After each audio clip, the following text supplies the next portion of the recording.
अगर सोचेंगे कि हमें प्यास लग रही है तो लगेगी महाराज, सोचो ही मत। सोचेंगे कि ये पाँव दुख रहा है तो इसे बदल के इधर इस पे चढ़ा लो, लेकिन इसको महाराज तपाओ, तपने दो। ये कब तक दुखेगा? एक बार दुखेगा, 2 बार दुखेगा, तीसरी बार ये दुखेगा तो यहाँ संदेश नहीं देगा कि मैं दुख रहा हूं। वो कुछ समझ जाएगा कि वो अपने सुने ही नहीं महाराज। आप कोई से करो राम राम भैया, वो जवाब नहीं दे, दूसरा दिन फिर निकल के जाओ बोलो भैया राम राम, फिर जवाब नहीं दे, तीसरे दिन आप करोगे ही नहीं। क्यों? क्योंकि सामने वाला जवाब दे तो राम राम करा नहीं महाराज। तो एक चित्त होकर अगर कथा श्रवण करेंगे ना तो विमान तो आज भी आ जाएंगे।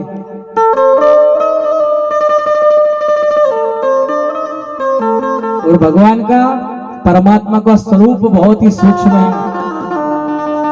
जैसे धूप के समय, गर्मी के समय अपन देखा नहीं रोड पे जो अपने जो पानी जैसे उठते रहे, कई बोले हो कि भाप भाप, दूर से भाप दिखेगा लेकिन पास जाके देखा तो भाप कहीं नहीं रहनी वहां। दूर से बस पानी जैसे भाप प्रतीत होता है लेकिन वो होता नहीं है। ऐसा ये संसार है, ये संसार नहीं भी है और है भी। जैसे सपना आता है, सपना में अपन ने खूब महाराज खूब सोने चांदी में खूब लखपति बन गए, पर जैसे ही नींद खुली वो के वही उठ चंदा वही धंधा है। वो सपने में थे महाराज, हाँ खूब पैसा वाला था सपना में, जैसे ही नींद खुली वैसे ही वापस वही महाराज। तो ये सपना क्या है? ये सपना है मोह माया। ये संसार क्या है? संसार भी है मोह माया। सपने ही होई भिखारी नप, रंक नाथ पति होए, जागे लाभ न हानि कछु, दिमी प्रपंच जिमी कोय। जागने पे ना हानि प्राप्त होती है ना लाभ प्राप्त होता है। तो जागने पे सारा सपना बेकार है। इसलिए व्यास जी कहते हैं कि निष्कपट भाव से अपने धर्म का पालन करो। एक होता है धर्म और दूसरा होता है परम धर्म। धर्म क्या? हमने जिस धर्म में, जिस समाज में हमने जन्म लिया, 1 मिनट के लिए आप लोग को बोलता हूं, आपने गुर्जर समाज में जन्म लिया, ध्यान दीजिएगा, तो आपका प्रथम कर्तव्य क्या है? गुर्जरों के आन बान शान के लिए महाराज। दूसरा कर्तव्य क्या है? भक्ति करेंगे देव नारायण बाबा की। क्यों? क्योंकि हमारे इष्ट देव है। यह आपका धर्म कर्म है महाराज, और ये करना चाहिए प्रत्येक व्यक्ति को। माता पिता की सेवा करो, ईमानदारी भाव से करो, लेकिन माता पिता की सेवा करो, देश के लिए काम करो और हमेशा असत्य के खिलाफ बोलो।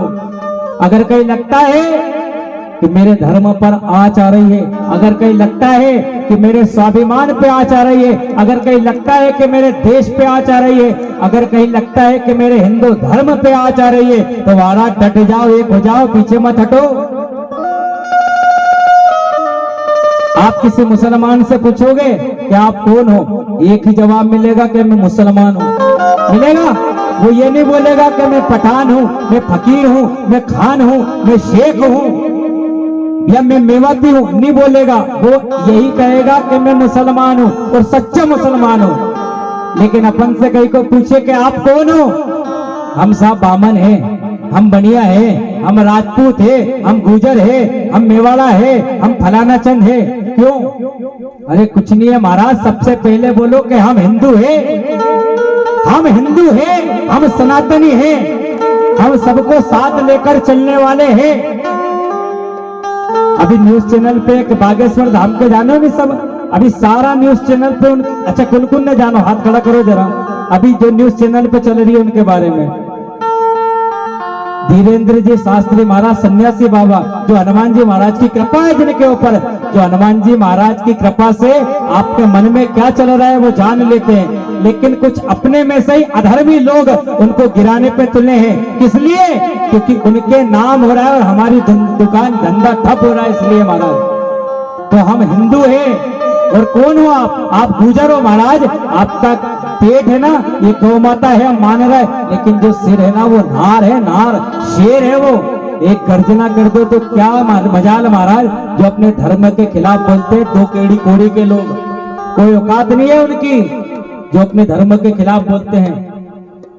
शेर की दहाड़ जब होती है ना, तो गीदड़ों का झुंड होता है ना, 10-10, 12-12 गीदड़, वो भी दौड़ते भागते हैं जंगल की ओर, बस दहाड़ से। छलांग तो मारता तक नहीं है दहाड़ से महाराज। तो एक शेर वो बैठ कर बागेश्वर धाम से दहाड़ मार रहा है और आसपास से गीदड़ आ तो रहे, लेकिन मजाल नहीं वो गीदड़ उस शेर के पास आकर दहाड़े, मजाल नहीं है महाराज। एक बार दोनों हाथ उठाओ और मुट्ठी बांध के शपथ लो कि धर्म पर कभी भी आंच आएगी तो चाहे बने नहीं बने महाराज, अगर हम वहां या तो सुनेंगे नहीं और नहीं तो फिर हम लड़ने के लिए भी तैयार हो जाएंगे। बोलो जय जय श्री राम, जय जय श्री राम। और माता भवानी आपसे भी निवेदन है, आप भी ध्यान रखो। झांसी की रानी थी लक्ष्मीबाई, अपने पुत्र को पीठ से बार कर अकेली चल दी थी अंग्रेजों से लोहा लेने के लिए।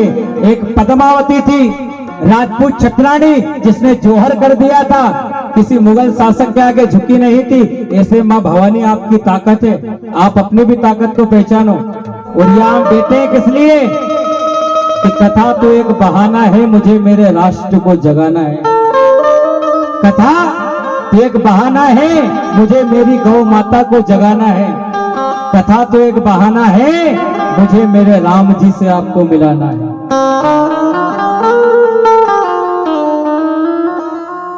क्योंकि महाराज जो हिंदू, अगर एक बात बोलूं, राम जी का ही खा रहा है अपन। और एक बात और, ये धरती क्या है? हमारी माता है आकाश हमारे देवता, जल हमारे देवता, वायु हमारी देवता, कन्हैया जी, ठाकुर जी, देवनारायण बाबा, रामदेव बाबा, तेजा जी, भीला जी महाराज, भेरू बाबा, सारा देवता 33 करोड़ है। लेकिन फिर भी कुछ मूर्ख लोग अजमेर में चादर पे पैसा डालने जा रहे। कमी नहीं है, 33 करोड़ देवी देवता है, लेकिन जो फिर भी फकीर और आए नहीं लोबान की धुआं दे और चादर पे पैसा डाले, अरे धिक्कारे।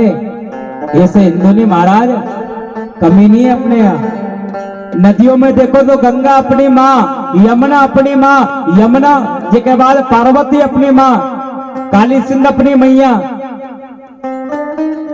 लेकिन फिर भी अगर हम दूसरे धर्म में जाएंगे नहीं महाराज, अभी 300-400 लोग की वापसी हो गई अपने सनातन में, जिनने बौद्ध धर्म, जो बेचारे गांव के थे सीधे साधे लोग, उन्हें ले दे के गपला के उन्हें बौद्ध धर्म में ले गया था।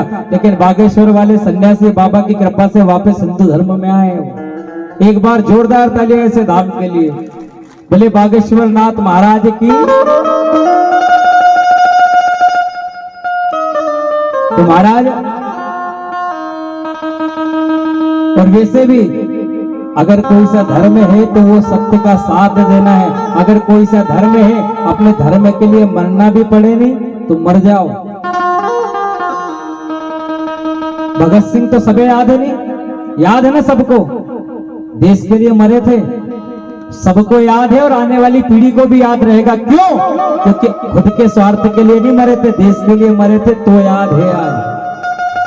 चंद्रशेखर आजाद भी देश के लिए मरे थे, तो याद है आज। मरना ही है तो देश के लिए मरो, मरना ही है तो अपने धर्म के लिए मरो, मरना ही है तो महाराज सनातन के लिए मरो। धर्म ना दूसर सत्य समाना, आगम निगम पुराण बखाना। सत्य के सिवा कोई दूसरा धर्म नहीं है। तो भगवान ने प्रश्न कर रहे हैं यहाँ पर कि भगवान ने हमें पहुंचाया क्यों है महाराज? मनुष्य जीवन का सार क्या है? मनुष्य जीवन में हमें क्या करना चाहिए? तो तुलसी बाबा कहते हैं अपनी चौपाई में, बड़े रे भाग्य मनुष्य तन पावा, बड़े भाग्य सुर दुर्लभ सब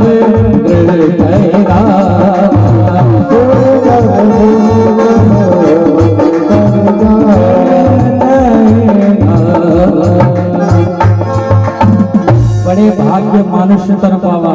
अच्छा, सबसे बड़ा तन तो हाथी का होता है, फिर मनुष्य की क्यों बोली? अगर तुलसी जी को बोलना ही था तो बड़े भाग्य हाथी तन पावा बोल देता, पर मनुष्य की क्यों बोली? क्यों? क्योंकि मनुष्य में सोचने समझने की क्षमता होती है।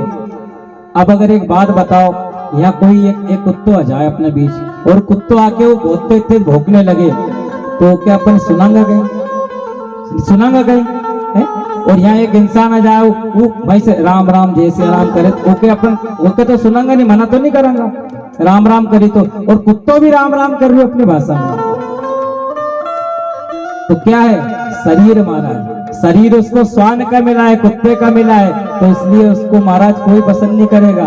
लेकिन मनुष्य को इसीलिए कहा है बड़े भाग्य मानुष तन पावा, इसलिए मनुष्य का शरीर मिला है। ये पंच तत्व की जो काया मिली है, इसमें रहकर हमें भगवान का भजन करना ही चाहिए। और भगवान का भजन करो महाराज, क्यों? क्योंकि भगवान का भजन करोगे तभी तुम्हें सजन मिलेगा। जो करते रहोगे भजन धीरे धीरे तो मिल जाएगा वो सजन धीरे धीरे, मिल जाएगा वो सजन धीरे धीरे। जो करते रहोगे भजन धीरे धीरे मिल जाएगा वो सजन धीरे धीरे, मिल जाएगा वो सजन धीरे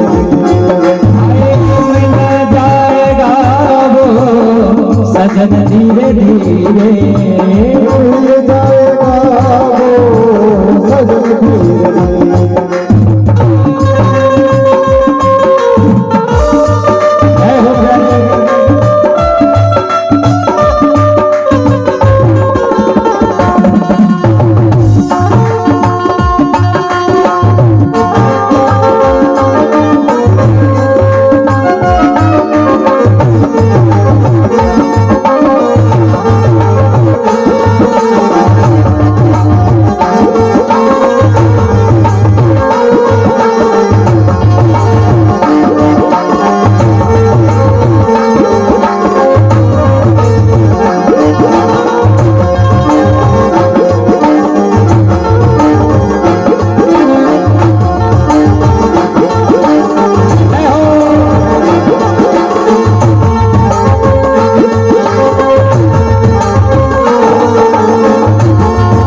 वो सजन धीरे धीरे।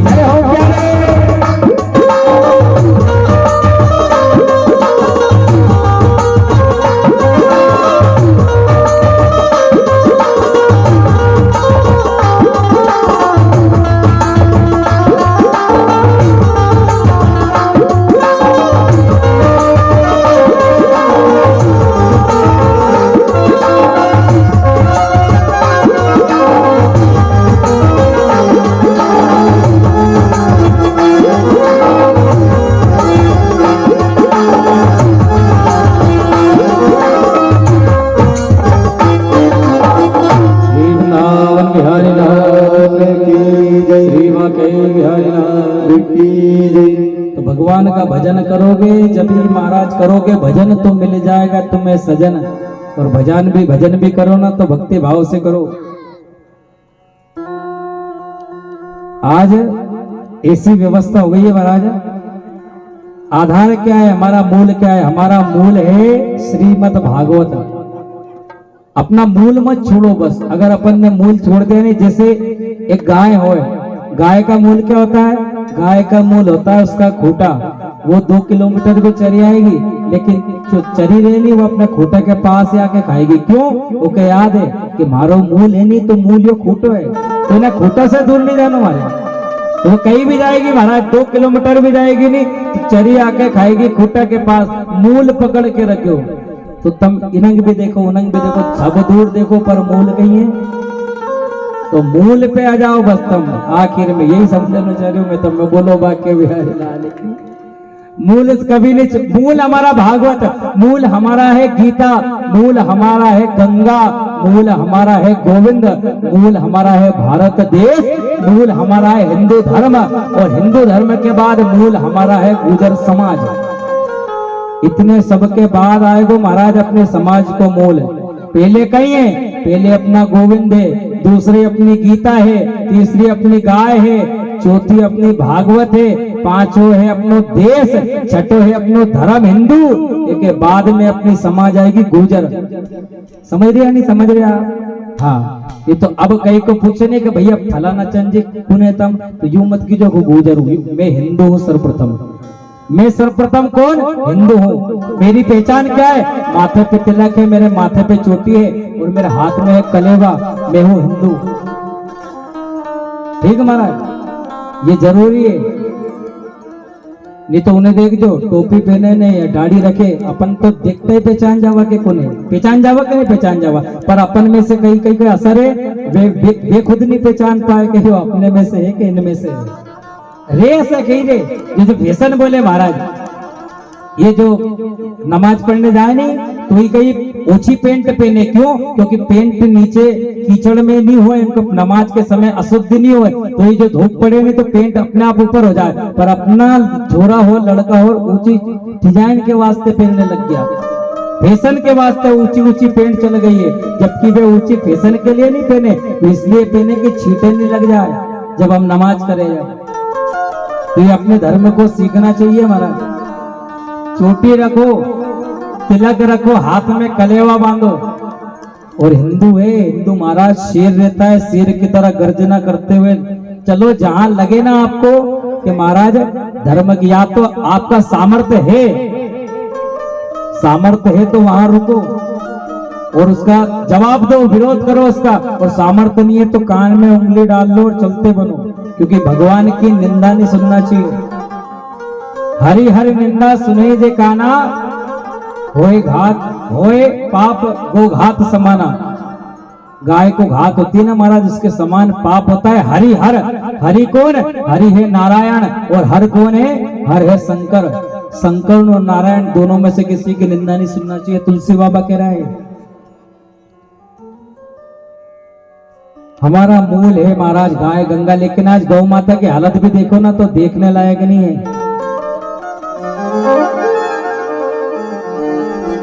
आज ऐसी हालत हो गई है शिवरंजनी, ऐसी हालत हो गई है महाराज कि जहां पहले गाय रहती थी हर घर में, अपना गांव में तो खैर है सबके पास है, गांव में नहीं, लेकिन गांव की तो सही है हालत, सिटी की हालत बहुत बद से बदतर होती जा रही है।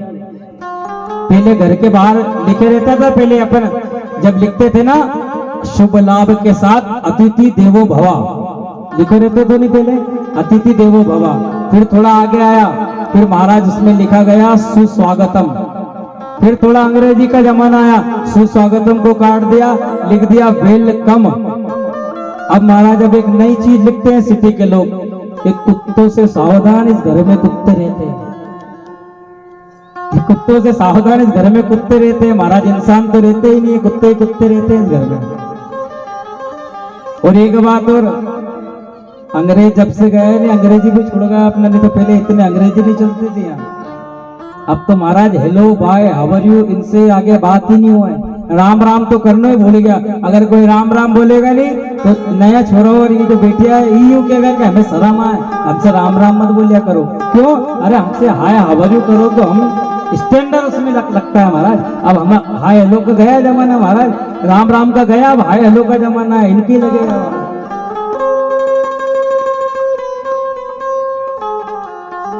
1947 में एक सर्वे हुआ था पूरे भारत में, घर घर जाके महाराज सर्वे में, तब गायों की संख्या महाराज लाखों करोड़ों में थी। 1947 में। लेकिन अब 70-75 साल में ऐसा क्या हो गया महाराज कि वो लाखों करोड़ों से घटकर अब हजारों पे आ गई है गौ माता की संख्या। इसका पहला कारण है कि हमारी उदासीनता, हमारा आलस्यपन महाराज। अरे आप अपने खाने के लिए तो 2-2, 5-5 किलोमीटर से भी गेहूं पिसवा के लाते हो, क्या आप एक टाइम का चारा नहीं खिला सकते मेरी गौ माता को? इतनी गौ माता नहीं है जितने हिंदू है हिंदुस्तान में। अगर सभी यूं कह देनी प्रण ले लेनी एक साथ के एक गौ माता को मैं रखूंगा तो महाराज वो एक भी ऐसे पहले ही पूर्ति हो जाए उनकी। लेकिन नहीं, दूध देती गाय को सब रखते हैं, लेकिन जैसे ही गाय ने दूध देना बंद किया महाराज छोड़ देते हैं उसे। और जैसे गौ माता को छोड़ रहे हो ना तो महाराज आने वाले समय में तुम्हारा पुत्र भी तुम्हें ऐसे ही छोड़ देगा। जब तक लालन पालन पोषण करोगे जब तक तो रखेगो, और जैसे ही पैसा खत्म, हाथ पांव कमर झुकी ढीला होया नहीं छोड़ देगो, फिर वो दिन याद करना महाराज जब गौ माता को छोड़ा था दूध नहीं देने के कारण। तो गौ माता 33 करोड़ देवी देवताओं का वास है गौ माता में। 33 करोड़। आप किसी देवता के पास मत जाओ, गौ माता के चरण सेवा कर लो महाराज सुबह उठकर। और एक बात और, जिस घर में गौ माता है नहीं और अपने बालक को गौ माता का कच्चा दूध पिलाते हैं ना तो बहुत बुद्धिमान निकलता है वो बालक। और नहीं तो कभी भैंस को दूध मत पिला दे जो, ये तो पड़े ही रहेगो दिन भर बस मोबाइल चला और कहीं नहीं करेगा है। क्योंकि सबसे आलसी जीव भैंस रे। कभी कभी जाजो आप, गाय का जो बछड़ा रहेगा नहीं कभी रोड के आगे जाएगा, मोटरसाइकिल देगी फट उछल के दूसरी पार, और भैंस का पाला देख जो वो हाथ में भजा भजा के तोड़ लोगा नहीं, चगे को तक नहीं जब तक दो डंडा नहीं दोगा उनमें से। इतनी आलस काम है महाराज। तो अपने बालक को गाय का दूध ही श्रवण करवाएं। पहले भारत में गुरुकुल हुआ करते थे, जब ऐसी शिक्षा दी जाती थी कि गाय हमारी माता है, गाय में 33 करोड़ देवी देवताओं का स्थान होता है। पर अब गुरुकुल बंद हो गए, अब क्या चल गए स्कूल, जहां जाके बच्चे कूल हो जाए या ना ठंडा हो जाए उसे बोले स्कूल। पहले विद्यालय हुआ करते थे, जहां विद्या देने के लिए बालक जाते थे उसे विद्यालय कहते थे। गुरुकुल, जहां गुरुदेव का कुल हो, उनके कुल में शिक्षा मिलती हो, इसे कहते थे गुरुकुल। अब हो गए स्कूल। और एक बात और, पहले घर के अंदर बाहर होती गाय माता होती थी और बाहर होता था कुत्ता, लेकिन अब उल्टो हो गए हो। अब कुत्ता सिटी में घर के अंदर हो गया और गौ माता हो गई रोड पे बाहर। वो कुत्ता और टेगड़ा और भी नहीं सोफा पे चल जाए महाराज, जहाँ वे लेटे नहीं वहीं पे लेटे। और नाम भी ऐसे ऐसे रखे कि बस पूछो मत।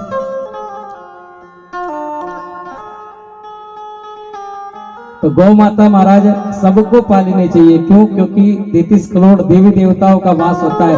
ठीक है, कोई बात नहीं, कुत्ते भी पालो क्योंकि वो भी जीव है, लेकिन पालो तो एक उचित स्थान पर उनको रखो। साथ साथ गौ माता भी पालो महाराज।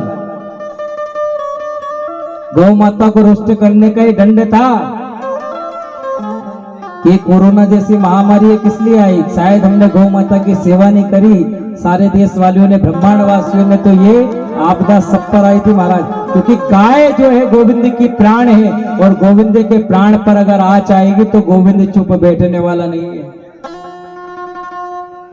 आज आपको एक बात बताऊं, जब गौ माता जब ऐसे हम छोड़ देते हैं ना, और जब वो जाती है तो उनकी पूरा किस्सा मैं कहता हूँ क्या होता है उनके साथ। उनको एक कसाई पकड़ता है, रात में पकड़ के एक महाराज एक मेटाडोर में या किसी ट्रक में भरकर ले जाता है गौ माता को, और ले जाकर क्या भुचड़ खाने में, कतले खाने में डालता है। वहां जाके क्या होता है आपको पता है? गौ माता को खड़ी कर दिया जाता है, और खड़ी करने के बाद गरम गरम पानी, खोलता पानी महाराज, हाथ अगर डाला नहीं अपन तो अपनी चमड़ी बाहर आ जाए, असो पानी गौ माता के ऊपर डाले। ऐसा पानी मेरी गौ माता पे डलता है। इसके बाद उनकी जिंदा ही खाल नोची जाती है। एक बहुत ही दर्दनाक तड़पदार मौत गौ माता को देते हैं ये कत्ल खाने में ये दुष्ट, ये कसाई लोग। उसके बाद गौ माता के शरीर से महाराज ये सब लोग वस्तुएं बनाते हैं, सामान बनाते हैं। ऐसे गोविंद की गौ माता। तो आज से प्रण करो अच्छा दो ही हाथ उठाओ जरा, ऐसे मत करो, ऐसे आनंद नहीं आएगा, दो ही हाथ उठाओ। आपका खेत में अगर कहीं की गाय चल रही, सुन जो हमारी बात, अगर चल रही नहीं तो ओके भगजो, लेकिन मार जो मत, बस इतनी बोलूं मैं आपसे, हाथ जोड़ के निवेदन है, उसे इतनी पीड़ा मत देना महाराज कि वो आपको पाप दे, बस कर लो हाथ नीचे, बस यही प्रण चाहिए उसको। आप ओके भले पूछ पकड़ के ओके धीरे धीरे धक्को देख के गांव से बाहर कर दो, लेकिन इतनी पीड़ा मत देना कि उसका महाराज उसका पाप आपके परिवार को भुगतना पड़े। ये तो बोले नहीं कि साहब पंडित जी एक छोरो तो मारे, और वो एक छोरो एक्सीडेंट में चल गयो, अभी 1 महीना पहला गयो क्यों? अरे तूने जिस गाय को 4 डंडे मारे थे ना, वो गांव के बाहर जाके उसने दम तोड़ दिया था। जिस गाय को तूने 4 डंडे की मारे थी ना कड़ाके की ठंड में, वो तेरा दर्द सहन नहीं कर पाई थी डंडे का, इसलिए गांव के बाहर जाके दम तोड़ दिया, तो वो तेरे बालक का भोग लेकर गई है। ध्यान रखना ये बात। कितना खाएगी साहब, कितना खाएगी?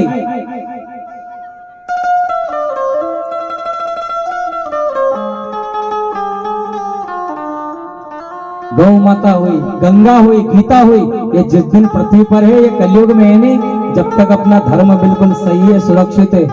जिस दिन ये चली जाएगी ना तीनों चीज, गंगा विलुप्त हो जाएगी और कलयुग के अंत में होना है, गौ माता बचेगी नहीं, और गीता पे कोई यकीन करेगा नहीं, भरोसा करेगा नहीं, उस दिन महाराज कलयुग में देखना ताहिमाम हो जाएगा।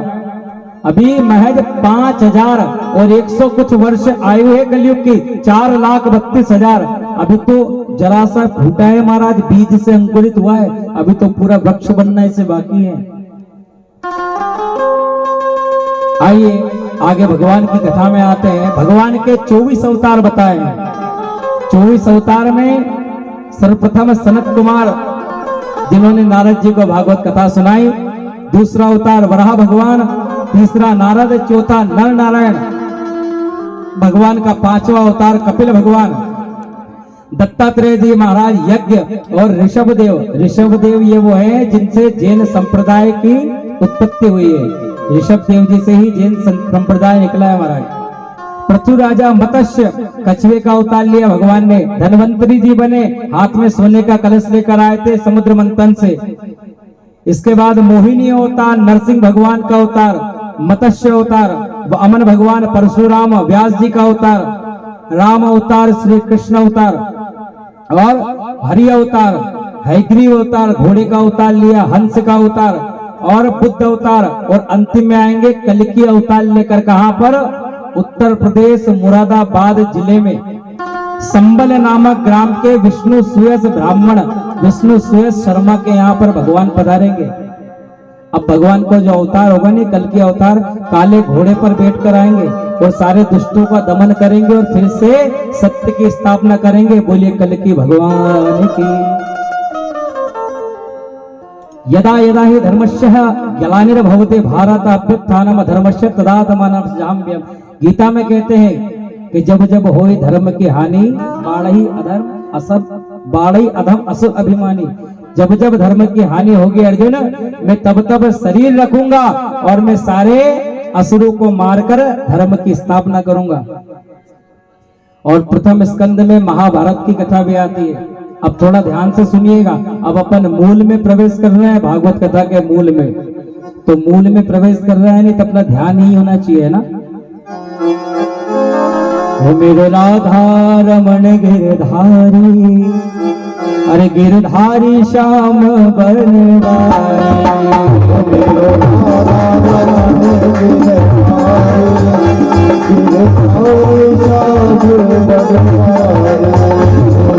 राधा रमण गिरधारी, गिरधारी श्याम बनवारी।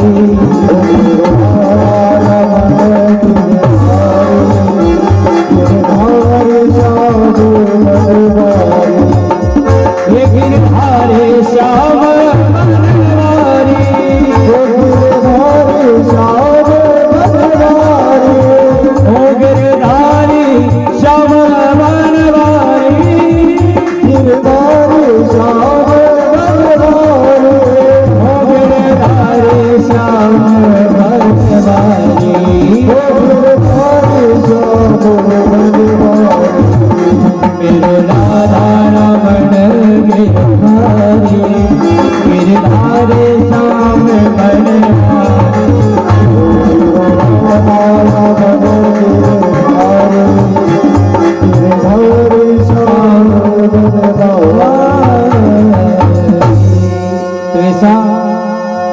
भगवान के हम सुंदर महाभारत की कथा आती है महाराज द्वितीय स्कंद में।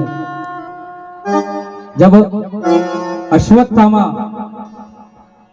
दुर्योधन महाराज अचेत अवस्था में पड़ा था, तब अश्वत्थामा दुर्योधन के पास आकर बोला,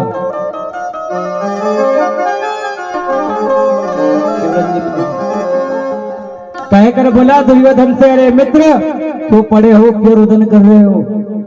तब दुर्योधन कहता है कि सुन अश्वत्थामा, मैं रो रहा हूं और मेरी आंख में आंसू है। और क्यों है कि हम, साउंड वाले भैया से निवेदन, थोड़ी आवाज बढ़ा दीजिए, हम 100 पुत्र थे और 100 के 100 पुत्र मारे गए, और जो दुश्मन थे उनके 5 पुत्र थे, 5 पांडव, लेकिन 5 में से सभी जीवित थे। हम 100 भाई थे लेकिन 100 के 100 मारे गए, और वो 5 थे लेकिन 5 जीवित थे।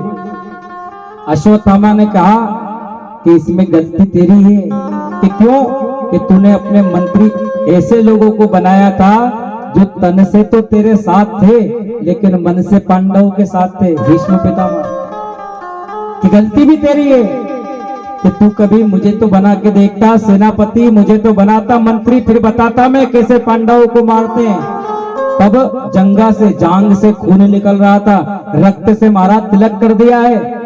अश्वत्थामा कर कहा, मेरे मित्र आज से तू मेरा सेनापति, और आज हम दोनों बचे हैं और अभी भी युद्ध खत्म नहीं हुआ है। जा, तुझे जो करना हो वो कर, लेकिन मुझे 5 पांडवों में से किसी एक का भी सर लाकर दे दे, मस्तक लाकर दे दे। तो अश्वत्थामा आज चला है, और चला उसने रास्ते में जाकर देखा तो क्या, एक गिद्ध, एक उल्लू महाराज कौवे के बच्चे को कुतर कुतर कर खा रहे थे। 5 कौवे उल्लू के छोटे छोटे बच्चे को कुतर कुतर कर खा रहे थे। तो इसकी बुद्धि भी डोल उठी महाराज। ये गया कहां पर, पांडवों के शिविर की तरफ।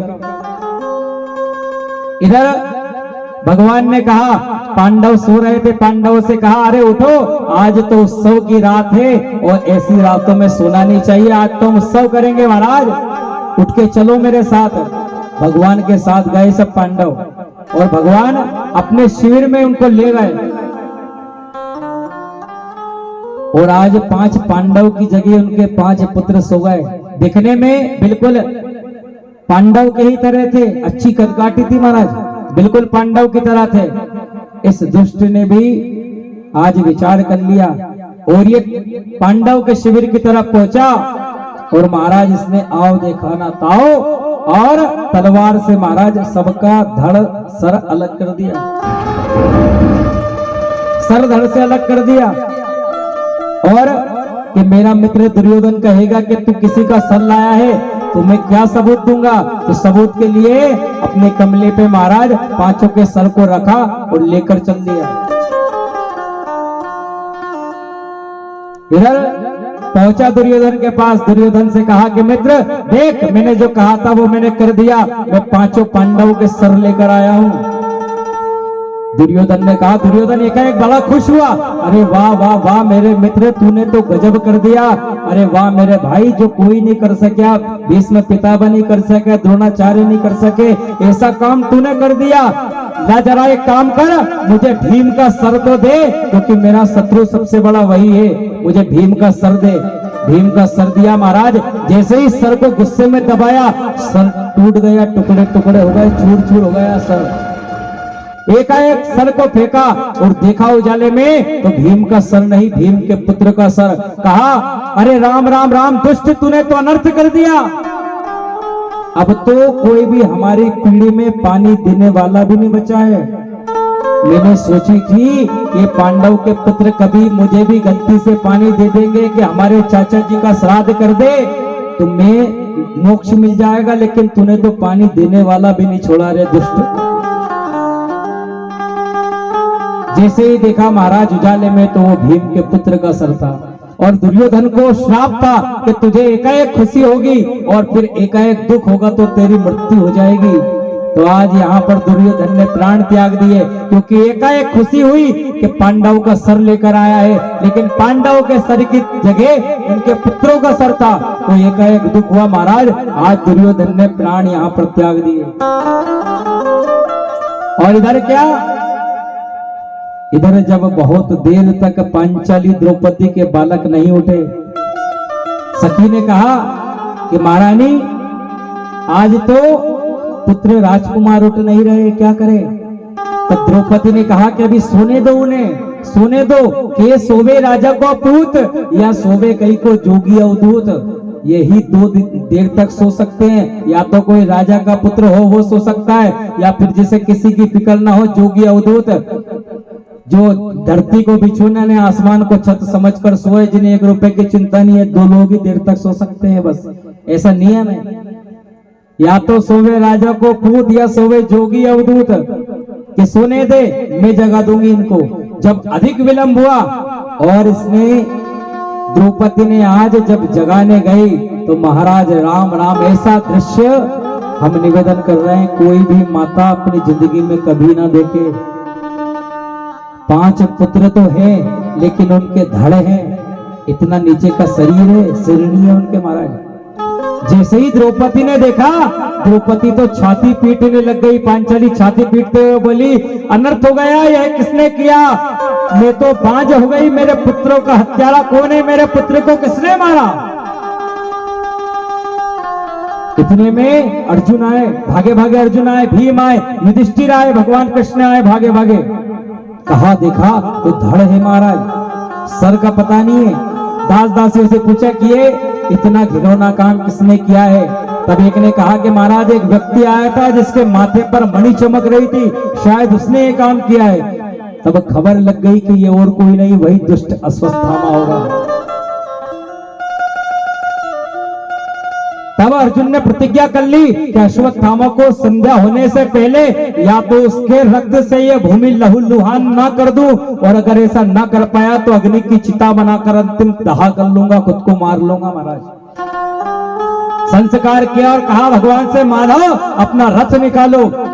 रथ निकाल के पहुंचे, अश्वत्थामा भागा जा रहा था जंगल की तरफ महाराज, बचने के लिए।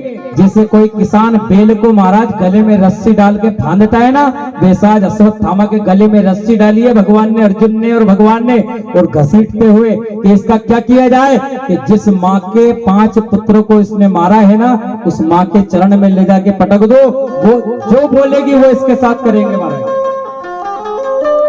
घसीटते हुए लाए द्रौपदी के चरण में, बोलते द्रौपदी सुन पांचाली, तेरे पुत्रों का हत्यारा हम अश्वत्थामा लेकर आए हैं। देख सुन, मरेगा तो ये जरूर, छोड़ेंगे इसे नहीं, लेकिन किस तरह से तड़पा तड़पा कर इसे मारे तू बस इतना बता। द्रौपदी कहती है कि मेरा कथन सुनो, इसको मारो मत, इसे छोड़ दो। इतने में महाराज अर्जुन कहता है, द्रौपदी मूर्ख हो गई हो क्या, पागल हो गई हो? इसने तुम्हारे पुत्रों को मारा और इसको छोड़ दें। द्रौपदी कहती है कि ये गुरु पुत्र है, ये गुरु की संतान है, ये तुम्हारा गुरु भाई है, द्रोणाचार्य की संतान है।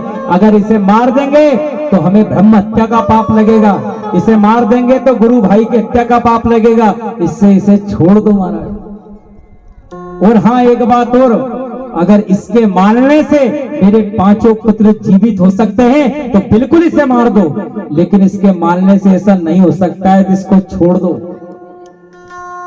आज भगवान ने देखा और भगवान ने जाते अपनी बहन को, अपनी सखी को गले से लगा लिया और कहा कि मैंने माँ का वात्सल्य सिर्फ सुना था, माँ करुणा का भंडार होता है ये सिर्फ सुना था मैंने सखी, लेकिन मेरी बहन पांचाली आज मैंने प्रत्यक्ष रूप से देख भी लिया कि अगर कोई माँ का करुणा का रूप होता है ना, तो आज तूने प्रकट कर दिया यहाँ।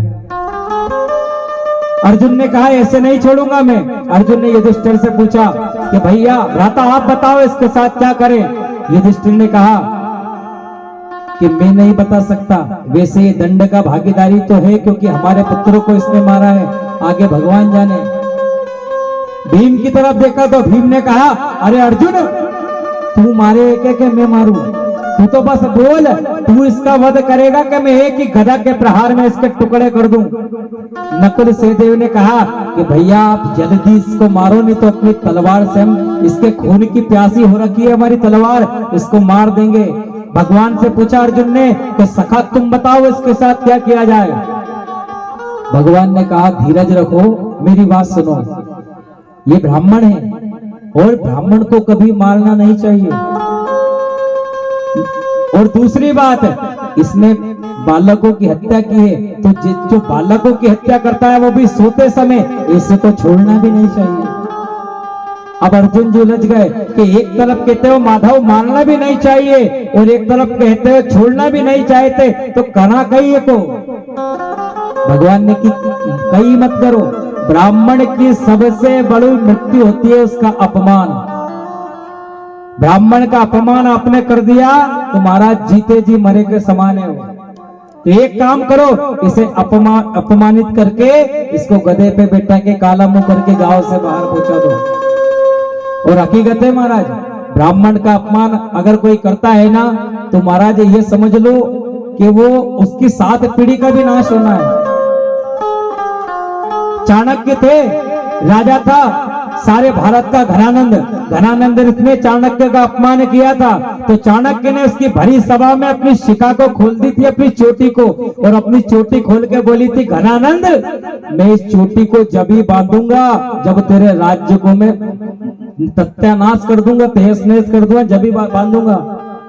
तब क्या हुआ, चंद्रगुप्त मौर्य को सिंहासन पर बिठाया, घनानंद को हटाया और इसके बाद अपनी शिखा में गठान बांधी थी अपनी चोटी में। अगर बामन कहीं की बात मन में रख लेनी महाराज, तो ये मानो कि 7 पीढ़ी भी तबाह कर सके। इसीलिए ब्राह्मणों का आशीर्वाद लेना चाहिए, और ब्राह्मण का अपमान उसकी मृत्यु के समान है। जीते जी आप किसी ब्राह्मण को आप चोट मत मारो, आप डंडा की चोट मार दोगा नहीं, एक कड़ी ले जाके, तो महाराज वो 1 महीना बाद भूल जाओगे नहीं बात है। और आप 10 जना के सामने अपने शब्द की चोट मार दोगे ना, तो वो मरते दम तक नहीं भूलेगा। ये शब्द की चोट है महाराज। तो आज क्या किया, एक मणि थी, उस मणि को निकाल लिया अश्वत्थामा की, और मणि को निकालने के बाद उसको महाराज जंगल की ओर काला मुंह करके भगा दिया। और आज भी जो अमर है, हनुमान जी महाराज हुए, परशुराम हुए, विभीषण हुए, उनमें से एक अश्वत्थामा भी है जो अमर है, अमर होके घूम रहा है महाराज।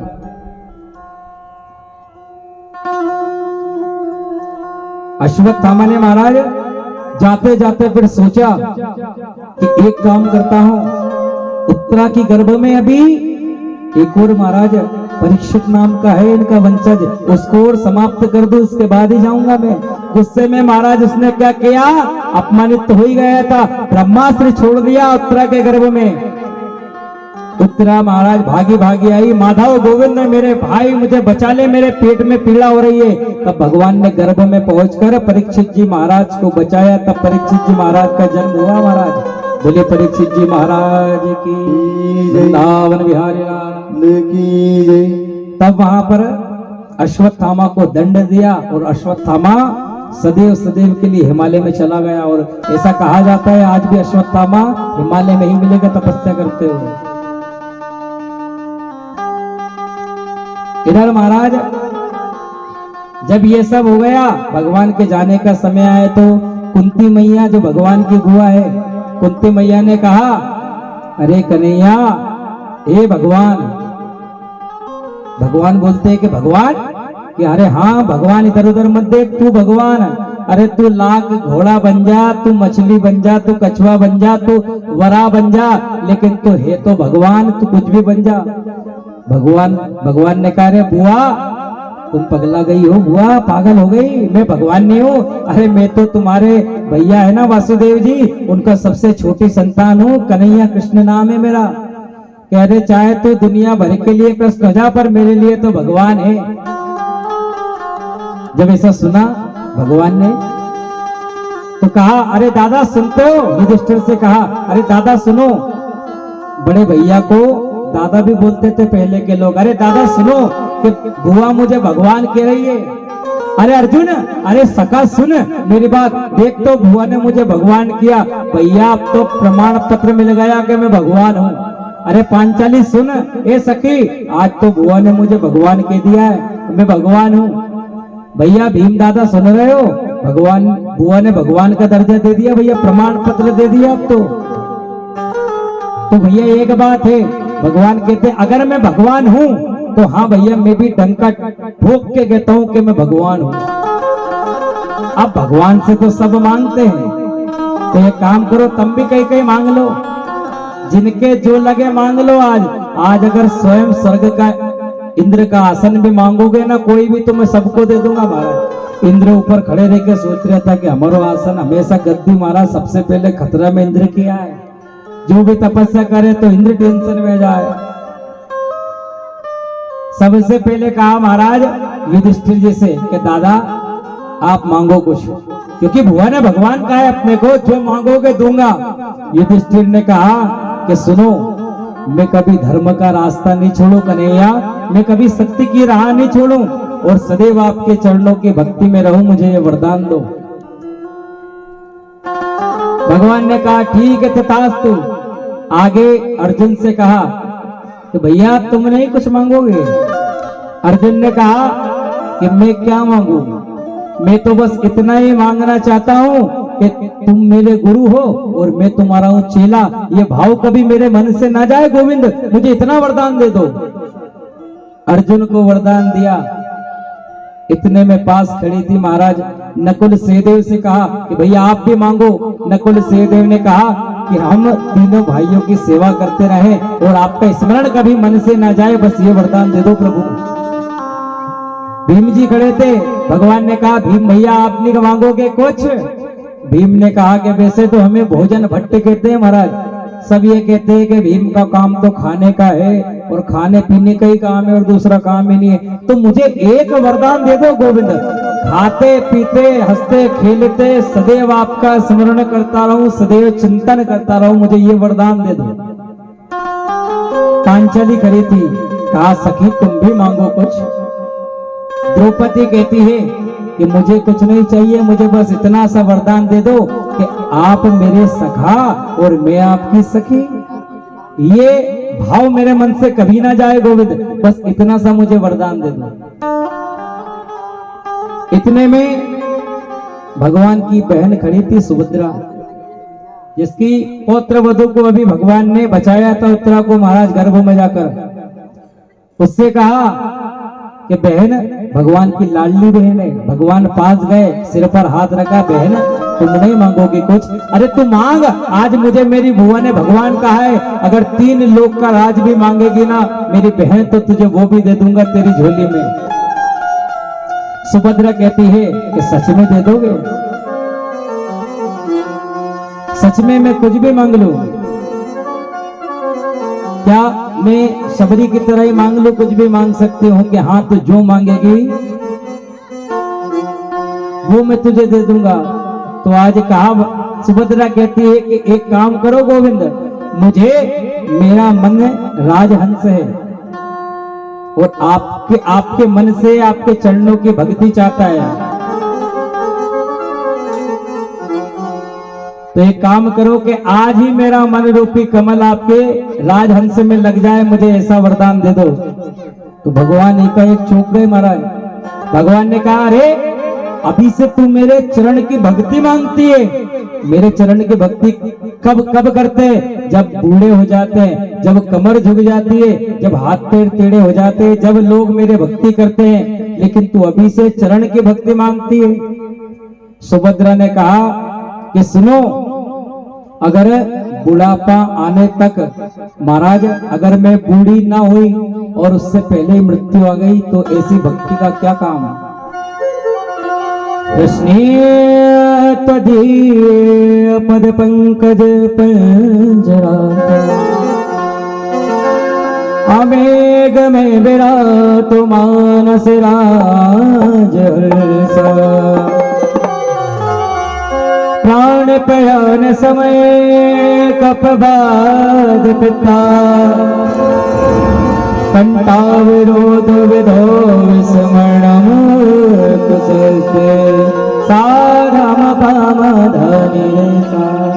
कहते हैं कि अगर बुढ़ापा ही नहीं आया और इससे पहले अगर मेरी मृत्यु आ गई तो महाराज क्या होगा? क्यों? क्योंकि कहती है जन्म जन्म मुनि जतन कराई,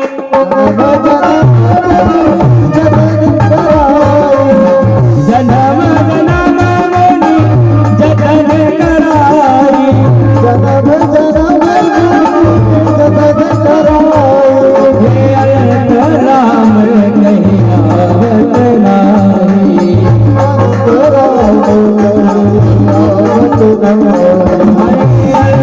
राम कहीं आवत नारी।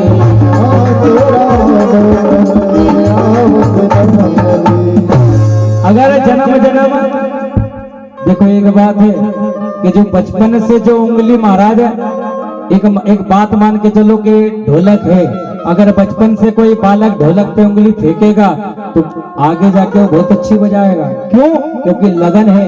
और कहीं का 50 साल का के किलो में ढोलक सीखूं तो सिखाए कहीं? आप ही बताओ, नहीं सिखाए। तो लगन शुरू से होना चाहिए तो जाके महाराज काम होगा।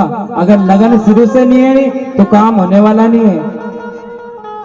तो आपका भक्ति जो है मुझे अभी से अगर मिल जाएगी तो मेरा बेड़ा पार हो जाएगा। और अगर भक्ति नहीं मिल पाई अगर, तो क्या गारंटी बुढ़ापे में तुम्हारा नाम, आपका नाम मेरी जुबान पे आया या नहीं आया। सुभद्रा ने जब ऐसा कहा ना तो भगवान गोविंद दौड़ कर गए और दौड़ कर कहे, अर्जुन से कहे कि देखो सखा, मेरी बहन है, गलत तो मांग ही नहीं सकती है महाराज, कुछ भी गलत तो मांग ही नहीं सकती है, मेरी बहन है। वरदान दिया और कुंती से कहा कि बुआ अब तेरी बारी है, अब तू मांग ले कुछ। और एक बात और बुआ, अगर तू संसार में कुछ भी मांगेगी ना, छोटी से बड़ी चीज, वो भी मैं तुझे दूंगा।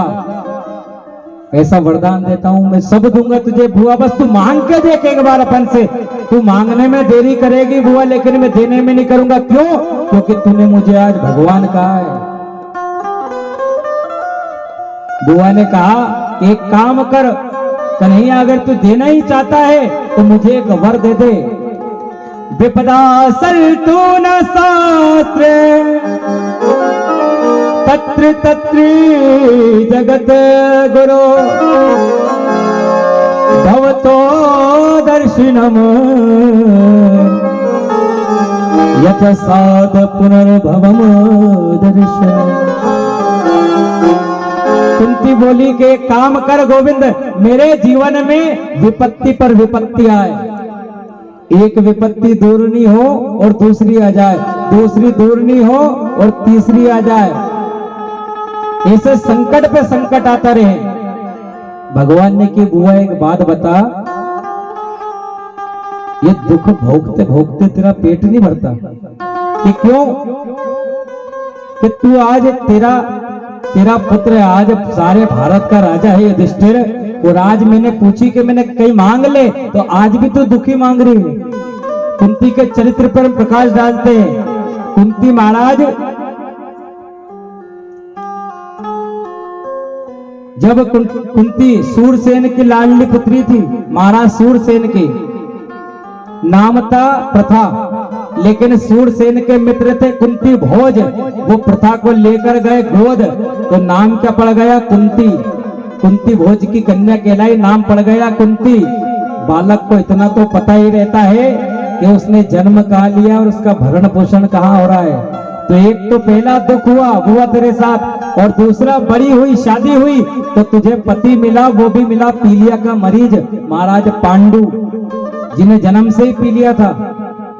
और पीलिया होने पे एक शराप और था कि सहवास की कामना से अगर तुम, उनकी दो पत्नी, एक कुंती और दूसरी मातृ, अगर सहवास की कामना से अपने पत्नी के पास जाओगे तो तुरंत तत्काल मृत्यु हो जाएगी। वो तो भला हो संत दुर्वासा का, जिसने तुम्हें फल दिए, तो उस फल के प्रभाव से कुंती बुआ तेरे यहाँ पर 3 और मातृ के यहाँ पर 2 पुत्र की प्राप्ति हुई। बचपन सुख में बीता नहीं, पति मिला वो भी पीलिया का मरीज, उससे भी कोई सुख नहीं, उसको भी श्राप लगा। उस पति से भी भरी जवानी में उसकी भी मृत्यु हो गई। एक दिन सहवास की कामना से मातृ को छू लिया, मातृ ने कहा मुझे मत छुओ, जबरदस्ती छू लिया, उसकी भी मृत्यु हो गई। मातृ ने कहा कि मेरे कारण मेरे पति मरे हैं, इसलिए मातृ भी साथ में सती हो गई। अपने 2 पुत्रों को तुझे देकर तब से तू और तेरे 5 पुत्र पांडव, और विवाह के पूर्व एक पुत्र तेरा कर्ण, जिसकी वजह से भी तुझे अपमानित होना पड़ा। तो इतना दुख तूने देखा। एक विषम परिस्थिति में एक विधवा सगर स्त्री को अपने 5 पुत्रों को पालने में कितनी पीड़ा होती है, वो सारी पीड़ा तूने झेली। और उस पर भी तेरे पुत्रों को मारने के लिए गांधारी के 100 पुत्र लगे रहते फिराक में कि कब तेरे 5 पुत्रों को मारा जाए। कभी जहर देकर मारना चाहा, कभी लाक्षागमन की अग्नि में मारना चाहा, लेकिन धन्य हो तेरे पुत्रों ने कभी धर्म का साथ नहीं छोड़ा। और आज उन्हीं की प्रताप के कारण आज तेरे पुत्र को भारत का राज मिला है। और आज तूने मुझे भगवान कहा है, और भगवान होकर मैंने तुझसे कहा मांगने के लिए, तो आज तू मुझसे फिर वही दुख मांग रही है। तो एक बात बता हुआ, ये दुख भरते भरते तेरा पेट नहीं भरता दुख मांगते मांगते। बुआ कहती है कि सुनो माधव, तुम्हारी याद आती रहे वो दुख नहीं है, वो सुख है। और एक बात बता, जब जब दुख में मैंने तुझे याद किया है, तब तक तू आया है कि नहीं आया है? जब लाक्षा भवन की अग्नि में जलने वाले थे मेरे पुत्र, तब तू आया। जब मेरी पुत्र वधु द्रौपदी को नग्न कर रहा था दुशासन, जब तू आया। अभी मेरी पुत्र वधु उत्तरा के गर्भ में तूने आकर मेरे परपुत्र की प्राण की रक्षा करी, अभी तू आया। जब जब मुझे दुख हुआ है तब तब तू आया है कि नहीं? और अगर जब जब मुझे दुख होता है और तू आता है, तो मैं यही वरदान मांगती हूँ कि मुझे दुख भी होता रहे और तू आता भी बना। इसलिए मैं विपत्ति मांगती हूँ। और वास्तव में सबसे बड़ी विपत्ति क्या है? गोविंद को, ठाकुर को भूल जाना ही सबसे बड़ी विपत्ति है। हनुमान जी महाराज भी कहते हैं सुंदरकांड में कि हे हनुमत विपत्ति प्रभु सोई, हो जब तब सुमिरन भजन न होई। कि हे हनुमंत विपत्ति प्रभु सोई, सबसे बड़ी विपत्ति तो यही है जब तब सुमिरन भजन न होई। जब तक भजन नहीं होता ना, तब तक विपत्ति है महाराज। और ऐसे सुख को भी क्या करे? सुख के माथे सिल पड़े जो हरि हृदय से जाए, बलहारी व दुख की जो पल पल नाम। ऐसे सुख के माथे सिल पड़े कि जिसमें सुख तो है लेकिन तेरी भक्ति नहीं है, तेरा नाम नहीं हो। ऐसे तो दुख पे बलहारी हूं मैं कि जिसमें तेरे याद तो आए, तेरा नाम तो लिवाए। और जब जब मेरे पुत्रों पर संकट आया तब तब तूने उनके प्राण बचाए। तो मैं तुझसे यही मांगती हूँ महाराज। कुंती कहती है सुख भी मुझे प्यारे दुख भी मुझे प्यारे, छोड़ू मैं किसे भगवन, दोनों ही तुम्हारे। सुख भी तेरा है दुख भी तेरा है, मैं किसे छोड़ूं? अगर मैं सुख को ही पकड़ूंगी तो तू दुख में तो आने वाला नहीं है। इसलिए मैं सुख को भी पकड़ूंगी और दुख को भी पकड़ूंगी महाराज। इस तरह गोविंद से आज विपत्ति मांगती है माता। गोविंद ने कहा कि ठीक है जाओ तुम्हें दी। ऐसा कहकर महाराज जाने ही वाले थे। अच्छा एक बात बताओ, कथा किन किन के समझ आ रही? जरा हाथ उठाओ। महाभारत की कथा आप माता जी, और हाथ उठाओ किन किन के समझ आ रही। क्योंकि एक बात और मैं आप स्पष्ट कर दूं, मैं यहाँ बैठ के चुटकुले नहीं कहूंगा, ना आपको सास बहू का सुनाऊंगा, ना घर गृहस्थी की बातें। क्यों? क्योंकि आप यहाँ क्या कथा सुनने आए ना, चुटकुले। बाबूजी चुटकुला तो टीवी में भी सुन लोगा, चुटकुला तो मोबाइल में भी देख लोगा, और चुटकुले से उद्धार होने वाला नहीं है आपका। ये तो हमारे कहे जाए हम 2 घंटे की जगह 8 घंटा तक आप चुटकुला ही चुटकुला सुनावा इतना है अपने पास। लेकिन मेन जो भगवान की कथा है, आप कथा ही ढंग से सुनोगे नहीं तो उसमें बहुत रस आएगा हमारा। और अगर आप चुटकुले ही देखना है नहीं तो टीवी में देख लो। मरने के बाद तो जब यमराज पूछेगा नहीं, यमराज से आप बोलोगा कि ओ 6-7 साल से हमारे यहाँ यज्ञ हो रही है और भागवत कथा हो रही है, हमने खूब सुनी, फिर हमें नरक में क्यों लाया? तब यमराज कहेगा कि भागवत कथा में कहीं सुनी थी, तो तुम कहोगा कि वो एक सेठ जी की कहानी थी, एक राजा रानी की कहानी थी और सास बहू की थी और बहुत मजा आया था, सब पांडाल का दांत दिखा दिखा के हंस रहा था। तो यमराज भी ये बोलेंगे कि इसीलिए तू नरक में पड़ा है बेटा। अगर तूने वास्तविक कथा सुनी होती नहीं तो यहाँ आने का तेरा ठिकाना ही नहीं रहता, तो स्वर्ग में जाता। लेकिन तूने क्या कबहु ना राम कहो,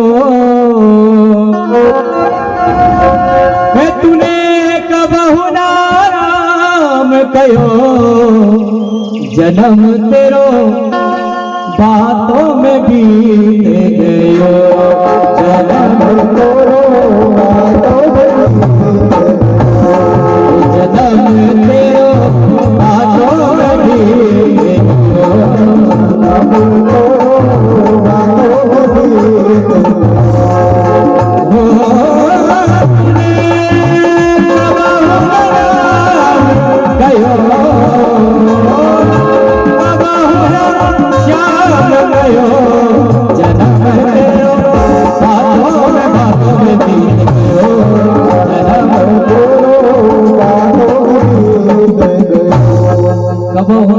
बात में बीत गया हमारा जन्म, दुकानदारी में ही लगे रह गया, पानी फेरवा में ही रह गया।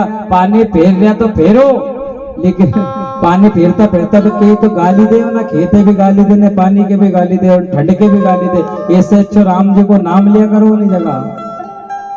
भगवान का सुबह उठते टाइम नाम लो और सोते टाइम नाम लो, बस जिसमें उतार है, यानी कि 24 घंटा नाम में नाम लेता रहो महाराज।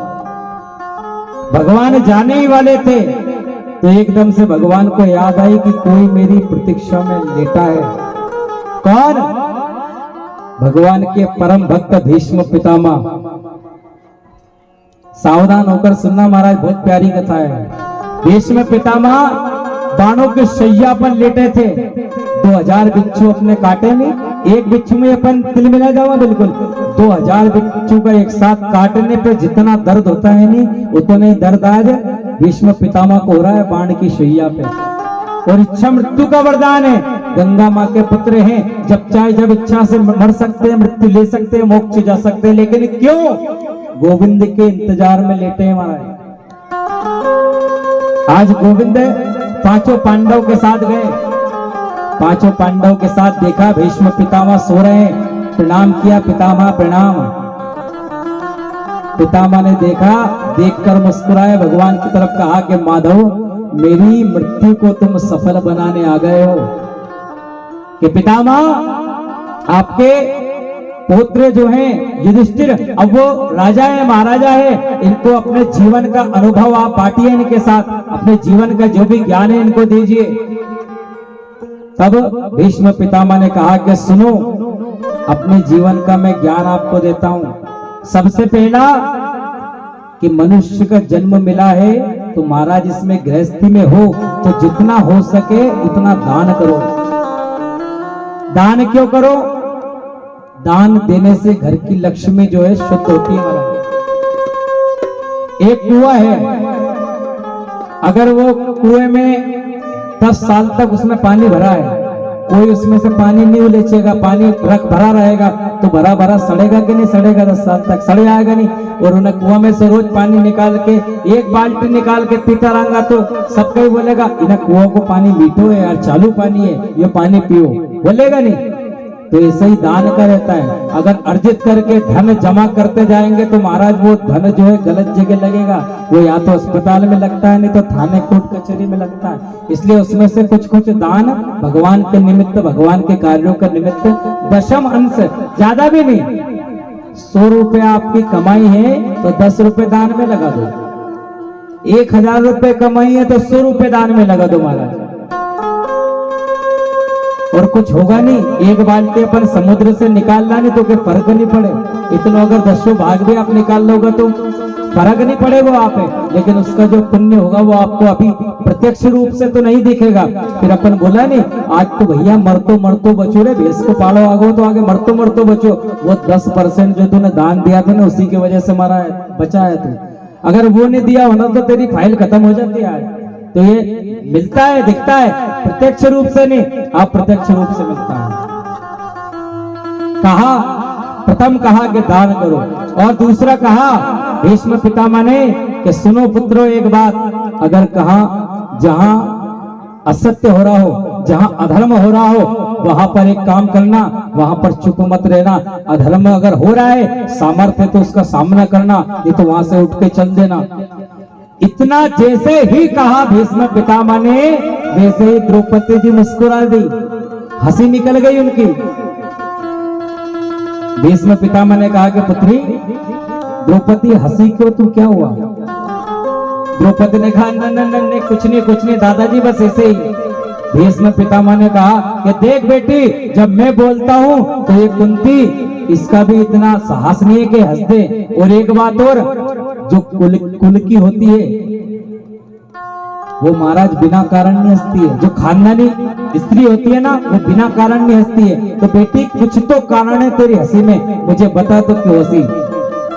द्रौपदी कहती है अरे पितामह, बुरा मत मानिएगा, एक बात मैं कहूं कि आपने अभी कहा कि जहां अधर्म हो रहा हो वहां देखना नहीं चाहिए, सुनना नहीं चाहिए। उस दिन आपका ज्ञान कहाँ गया था जब दुशासन मुझे भरी सभा में खींच कर लाया था?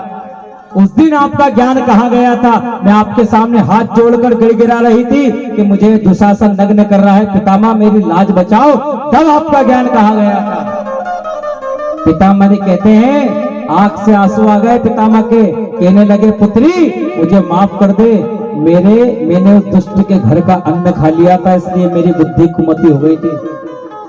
अन्न का भी दोष होता है महाराज, जैसा खाओगे अन्न वैसा होगा मन, जैसा पियोगे पानी वैसी होगी आपकी वाणी। मैंने उस दुष्ट का अन्न खा लिया था इसलिए। और तू एक बात बता पुत्री कि क्या ये अर्जुन का इतना साहस है जो मुझे इसी बाण के सैया पे लेटा दे? अरे अर्जुन बच्चा, जो मेरी उंगली पकड़ के चला, जिसे मैं से धनुष पे बाण चढ़ाना मैंने सिखाया, तो इसका सामर्थ्य है कि ये मुझे इसे बाण पर लेटा दे? नहीं है ना। लेकिन ये अर्जुन बाण मारता गया और मैं गिरता गया, ये मारता गया मैं गिरता गया। क्यों? शायद ये उसी पाप का मैं भोग रहा हूं इसलिए। अभी तो मानेगी नहीं पुत्री, 2000 बिच्छू के डसने से जो दर्द होता है ना, वो पीड़ा मुझे हो रही है, लेकिन पीड़ा को सबको सहन करके भी मैं बाणों की शैया पर लेटा हूं। क्यों? मैं उसी पाप का प्रायश्चित कर रहा हूं, उसी के पाप का प्रायश्चित भोग रहा हूं। नहीं तो क्या मजाल इस अर्जुन की जो ये मुझे बाण चलाए। द्रौपदी ने कहा कि पितामह मुझे माफ कर दो, चरण में गिर गई, आंख में आंसू हैं। पितामह ने कहा कि पुत्री कोई बात नहीं। पितामह कहते हैं मुझे किसी से कुछ बात नहीं करनी है, मुझे सिर्फ मेरे माधव और मेरे गोपाल से बात करनी है। मुझे दो कुछ क्षण के लिए मेरे गोविंद के पास अकेला छोड़ दो। अकेला छोड़ा, आंख बंद करी। आज पितामह ने आंख बंद करी और आंख पुनः खोली। महाराज भगवान को देखा, भगवान के दर्शन किए। वो दर्शन देकर कहा कि प्रभु मुझे पता है आप मेरी मृत्यु को यहाँ मोक्ष प्रदान करने के लिए पधारे हो। आपका आने से मैं गदगद हो गया और धन्य है प्रभु आप और आपकी माया। मुझे आपकी वो झांकी याद आती है जब आपने प्रतिज्ञा की थी कि मैं बाण नहीं उठाऊंगा रण क्षेत्र में, कुरुक्षेत्र में। लेकिन जैसे ही मैंने आपकी प्रतिज्ञा सुनी तो मैंने भी प्रतिज्ञा कर ली कि मैं भी गंगा का पुत्र ही नहीं, जो आपको हथियार अगर नहीं उठवा दिए तो। मैंने भी प्रतिज्ञा कर ली थी तत्काल में, और मैं जिस दिन महाराज प्रतिज्ञा करी उस दिन मैंने अपने रथ को अर्जुन की तरफ भगाया। आप सारथी बने थे, मैं अपने बाण आग के समान, मेरे बाणों की बौछार लग रही थी। एक बाण से मैंने अर्जुन का झंडा गिरा दिया, दूसरे से अर्जुन का महाराज पहिया गिरा दिया, तीसरा एक आध बाण तो भगवान के पांव में भी मार दिए, एक अर्जुन के हाथ में मार दिया। और जैसे ही आपने देखा बाप रे बूढ़ा बाबा क्या कर रहा है, ये मेरे प्यारे अर्जुन को मार नहीं दे, तब आपने क्या किया, आपने महाराज एक पहिया उठाया चक्री का, उसे सुदर्शन बनाकर मेरी तरफ फेंक दिया। जैसे ही मैंने पहिया आता देखा तो मैंने क्या किया, मैंने धनुष बाण फेंक दिए और मैंने दोनों हाथ उठाकर कहा, आओ गोविंद आओ, स्वागत है आपका रण क्षेत्र में, आओ माधव आओ। मैं यही प्रतीक्षा कर रहा था। प्रबल प्रेम के पाले पड़कर प्रभु को नियम बदलते देखा, अपना मान भले टल जाए पर भक्त का मान न टलते देखा। कि मेरी प्रतिज्ञा बचाने के लिए आपने आपकी प्रतिज्ञा तोड़ दी। गोविंद में यही तो देखना चाह रहा था कि मेरी प्रतिज्ञा के पीछे आपने अपनी प्रतिज्ञा तोड़ दी महाराज। धन्य हो प्रभु आप ऐसे। भगवान ने कहा कि पितामह आपको तो इच्छा मृत्यु का वरदान है, तो आप अपनी इच्छा से मृत्यु को धारण कीजिए।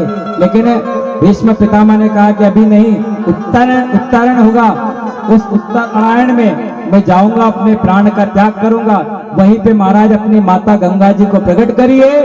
और आज भीष्म पितामह ने अपने प्राणों की आज वही आहुति दी, महाराज देह त्याग दिया। बोले गोपाल कृष्ण भगवान की। और हम भी महाराज भगवान से प्रार्थना करते हैं कि जब हमारा जाने का समय आ जाए ना, तब महाराज हमारे पास ही रहना, हमें पकड़ना और छोड़ना मत, नहीं तो वो पकड़ लो हाथ बनवारी, नहीं तो डूब जाएंगे। पकड़ लो हाथ बनवारी, नहीं तो डूब जाएंगे। पकड़ लो हाथ गिरधारी, नहीं तो डूब जाएंगे। पकड़ लो हाथ बनवारी, नहीं तो डूब जाएंगे, नहीं तो डूब जाएंगे, नहीं तो डूब जाएंगे, नहीं तो डूब जाएंगे। लेकिन प्यारे तुम्हारा कुछ ना बिगड़ेगा, तुम्हारा कुछ ना बिगड़ेगा, हमारे प्राण जाएंगे।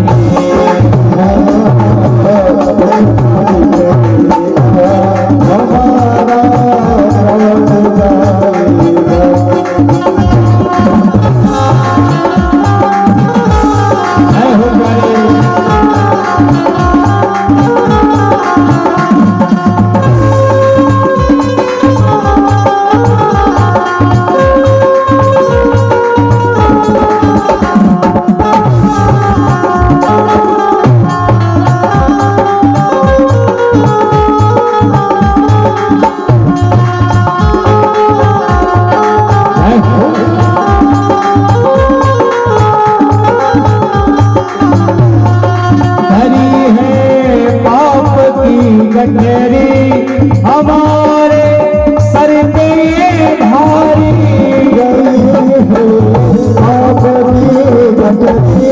हमारे सर धरी है पाप की कटरी, हमारे सर पे भारी पाप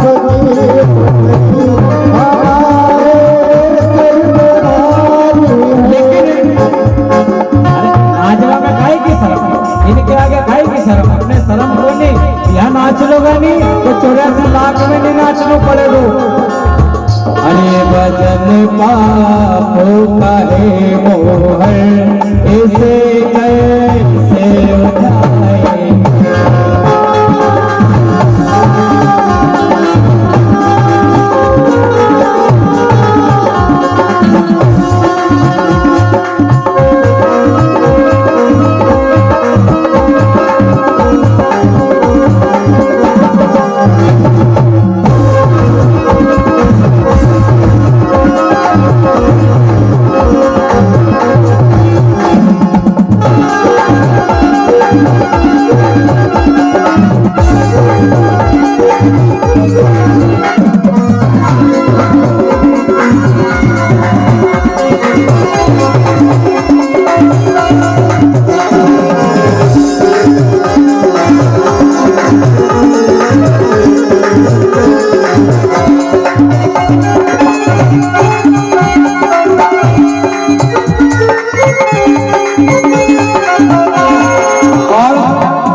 जमाना छोड़ बैठे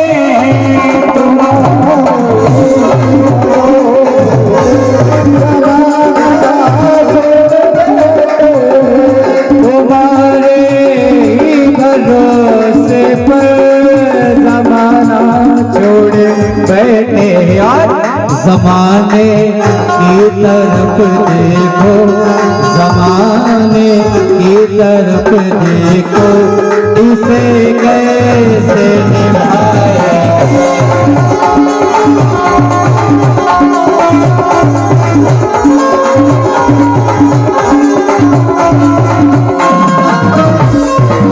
जय हो मेरे भारत की सरकार।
बोले देव धनी सरकार बोले श्री बाके बिहारी लाल की जय।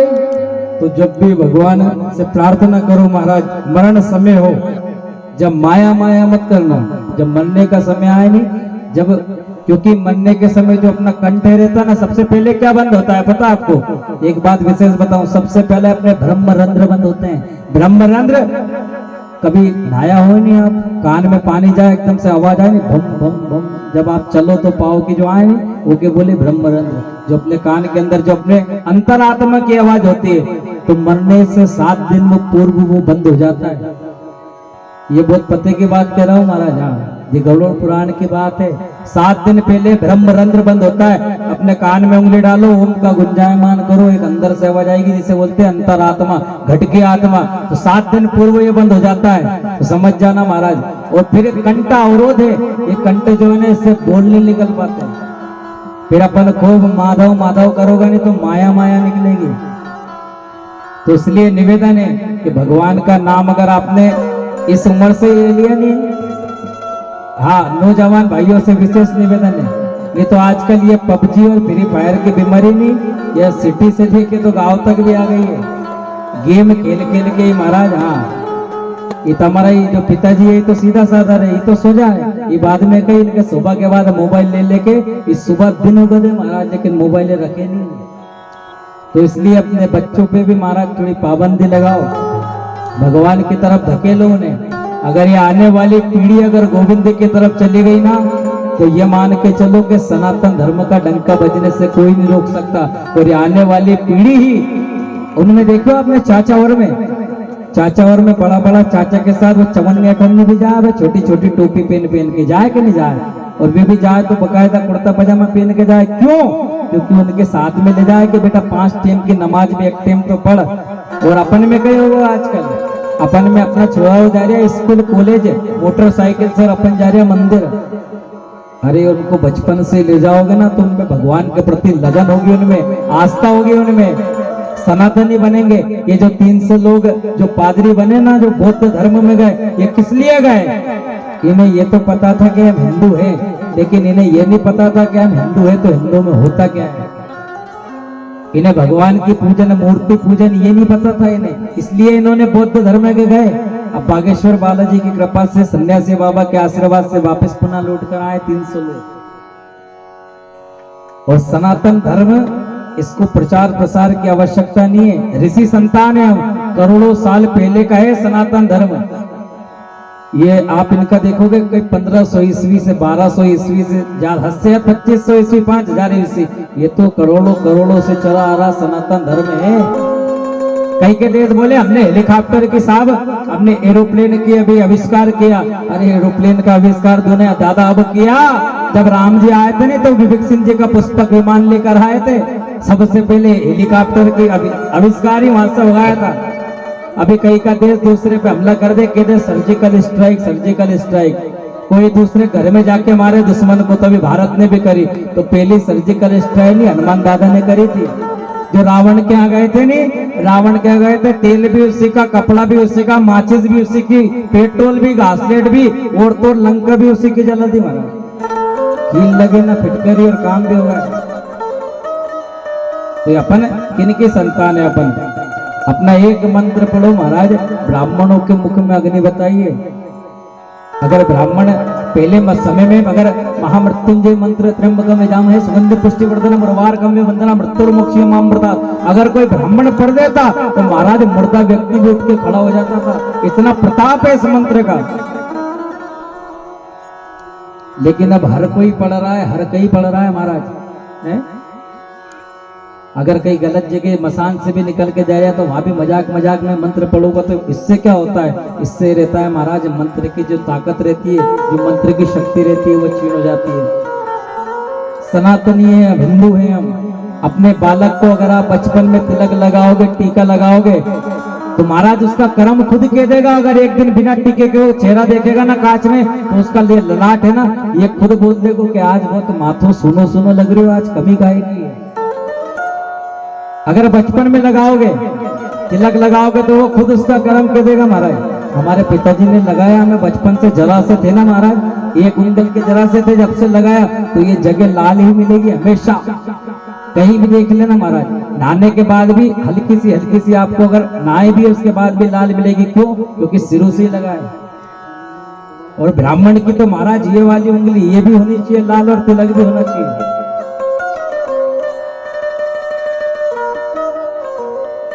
और ब्राह्मण से जरूरी नहीं है, हर सनातनी को तिलक लगाना चाहिए। हिंदू धर्म की पहचान है भैया। मुसलमान की पहचान है, दाढ़ी रखेंगे, टोपी पहनेंगे, हर कोई बोल देंगे चाचा है, बोलेगा नहीं बोलेगा है? लेकिन अपनी कई पहचान अगर अपन असही दिया तो एक आध तो पहचान चाहिए नहीं, तो कल से सबका माथा तिलक में लेके दिखेगा नहीं मुंह लगा क्या होगा नहीं? क्यों भाई जी? हाँ नहीं, सबसे कह रही हो मैं। हाँ, कल से एक भी बिना तिलक के मत देख लो। अगर नहीं तो फिर कई होगो के पंडित जी का उठा के ये सबके छापो मारो भैया, फिर असत तिलक लगाएंगे हम, बिल्कुल वृंदावनी वाला बना देंगे आप, वृंदावन का वासी पकड़ पकड़ के। तो इसलिए महाराज सनातन धर्म में आए तो तिलक आवश्यक है, हाथ में कलेवा आवश्यक है। अगर आपके हाथ में कलेवा है, आपको तिलक है, आपको चोटी है, तो मजाल नहीं है किसी के कि आपके सामने आपके भगवान की कोई निंदा कर सके। पहचान तो दो पहले कौन है हम। अभी मैं पेंट शर्ट में आके यहाँ खड़ो हो जाऊं और यहाँ के बोलूं मैं भागवत जी करता हूँ, मुझे यहाँ भागवत जी करने दो, तो आप करने दोगे क्या? नहीं करने दोगे।